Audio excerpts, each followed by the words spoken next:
रानी झन हो उदास गोरी करहूँ माया आधा पौआ उतारा मारन दे। झन हो ना निराश गोरी करहूँ माया आधा पौआ उतारा मारन दे। फारम के कुकरी लाए बना दे चकना, दू चार रोटी बेल के तावा मसकना, बस के डिस्पोजल मोला ढारन दे। रानी झन हो उदास गोरी करहूँ माया आधा पौआ उतारा मारन दे। झन हो ना निराश गोरी करहूँ माया आधा पौआ उतारा मारन दे।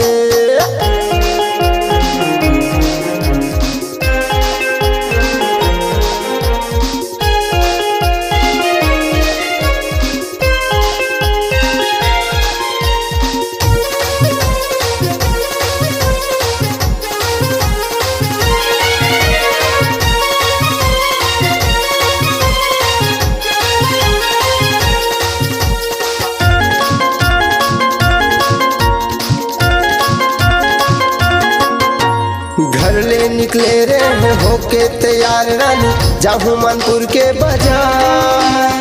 संगी साथी मन जिद करे लगी मन करे वो हजार।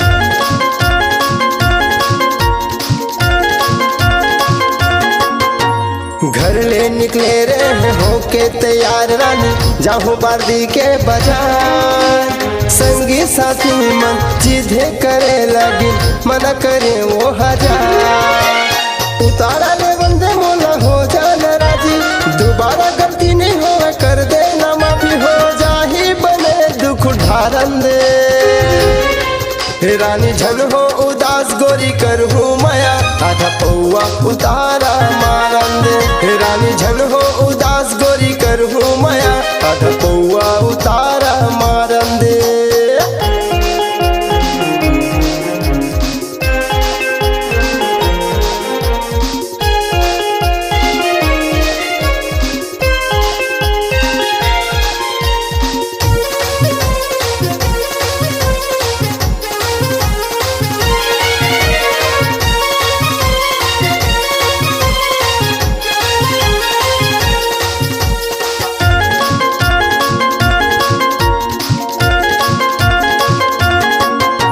लालजी भाई हलादी से देसी रानी करी चखना के जुगार।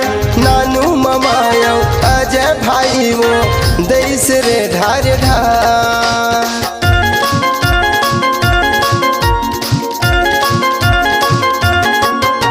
लालजी भैया हलादी से देसी रानी करी चखना के जुगार। नानू ममायो रामू भाई वो देश रे ढार ढार। नहीं पीते ईमान गोरी सुधा भुला गे, घर माँ खिसियाही के सुरता भुला गे, सब दीनेश का के तो कारण ये।